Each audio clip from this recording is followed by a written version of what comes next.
ఆమె ఓ బిచ్చగత్తె, చెరిగిన జుట్టు, చెరిగిన వస్త్రాలు, మొహంలో చెరగని చిరునవ్వు.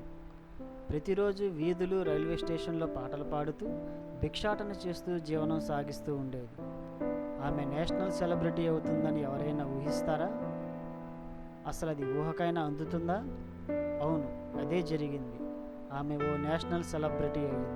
నిన్నటిదాకా పాటలు పాడుతూ బిచ్చమెత్తిన రాను మరియా మండల్ ఇప్పుడు ఓ నేషనల్ సెలబ్రిటీ.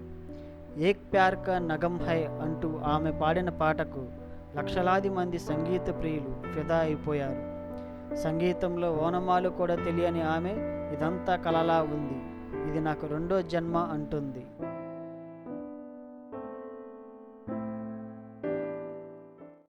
एक प्यार का नगमा है, मौजों की रवानी है, जिंदगी और कुछ भी नहीं, तेरी मेरी कहानी है।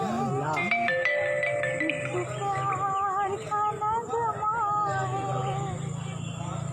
मौजों की रवानी है, जिंदगी और कुछ भी नहीं, तेरी मेरी कहानी है। एक प्यार का नगमा है, ला ला ला ला ला ला ला ला ला ला ला। कुछ खोकर पाना है, कुछ पाकर खोना है, जीवन का मतलब तो आना और जाना है।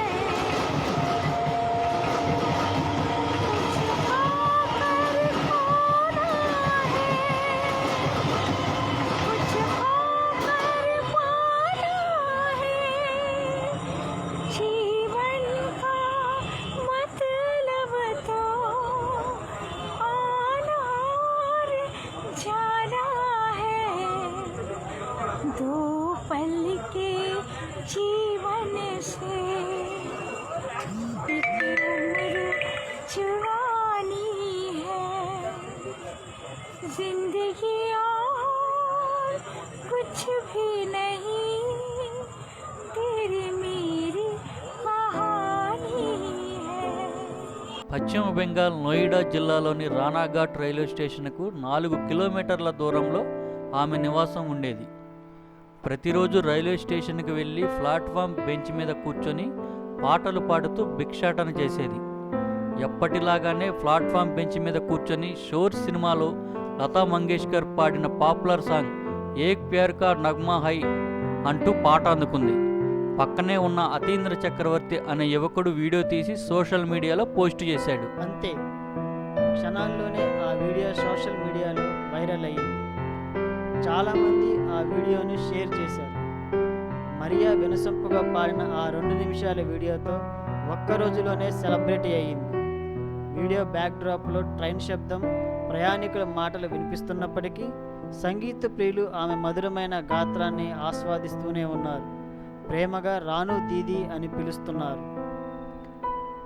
అందరూ మరియాను బిచ్చగత్తెగానే చూసేవారు, కానీ ఆమె పాటను ఎవరూ గుర్తించేవారు కాదు. ఆమె పాట దేశం మొత్తం వింటుందని, తనను సెలబ్రిటీని చేస్తుందని ఎవరూ ఊహించలేదు. కానీ ఇప్పుడు సినీ నిర్మాతలు, రేడియో ఛానళ్ళు, స్థానిక క్లబ్స్ ఆమెకు పాటలు పాడేందుకు అవకాశం ఇస్తామని వీడియో పోస్ట్ చేసిన అతీంద్రకు ఫోనులు చేస్తున్నారు. మరియా సొంత ఊరు నదియా జిల్లా కృష్ణానగర్. తల్లి చనిపోయాక రానాఘాట్లోని అత్తమ్మ ఇంట్లోనే పెరిగింది. చిన్ననాటి నుండి ఆమెకు పాటలు వినడమన్నా, పాడడమన్నా ఎంతో ఇష్టం. వయసుతో పాటు పాటల మీద ఇష్టం పెరిగిందే తప్ప తగ్గలేదు. 20 సంవత్సరాల వయసులోనే జిల్లా క్లబ్బులోనూ ఆర్కెస్ట్రా బృందంతో కలిసి పాటలు పాడారు. బాలీవుడ్ హిట్ సినిమా బాబీ పాటలు పాడుతున్నప్పుడు ప్రేక్షకులంతా ఆమెను రాను బాబీ అని పిలిచేవారంట. అయితే ఇంట్లో వారెవరూ ప్రోత్సహించకపోవడంతో పాటలు పాడటం ఆపేశారంట మరియా. సంగీతంలో ఎలాంటి శిక్షణ తీసుకొని మరియకు లతా మంగేష్కర్ పాటలంటే ఎంతో ఇష్టమట. సంగీత దర్శకుడు శంకర్ మహదేవన్ మరియతో బాలీవుడ్లో పాటలు పాడించాలని ఆలోచనలో కూడా ఉన్నారని తెలిసింది. రాత్రికి రాత్రే సెలబ్రిటీగా మారిపోయిన ఆమెకు బాలీవుడ్ గాయకుడు, నటుడు హిమేష్ రేష్మియా తన ఆల్బంలో పాడే అవకాశం ఇచ్చాడు. హిమేష్ రేష్మియా రూపొందిస్తున్న తేరీ మేరీ కహానీ ఆల్బంలో ఓ పాట పాడే అవకాశాన్ని రేణుకు ఇచ్చాడు. ఓ రియాలిటీ షోలో రేణువుని కలిసిన హిమేష్, త్వరలో రానున్న నా సినిమాలో ఆమెకు పాట పాడే అవకాశాన్ని ఇస్తా అంటూ, ఆమె పాటను ప్రపంచానికి పరిచయం చేస్తా అంటూ వెల్లడించాడు. చెప్పినట్టే తన సినిమాలో తేరీ మేరీ అనే పాటను పాడించారు. ఈ పాట ఇప్పుడు సోషల్ మీడియాలో వైరల్ అయిపోయింది. కోట్లాది మంది చూసి ఆమెను అభినందిస్తున్నారు.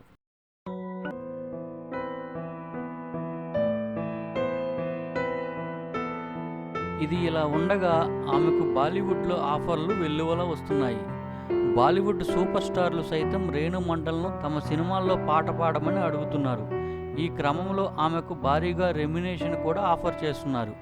అయితే ఆమె పాడిన ఫస్ట్ పాటకు హిమేష్ రేష్మియా 7 లక్షలు ఇచ్చినట్టుగా బాలీవుడ్ వర్గాలు వెల్లడించాయి.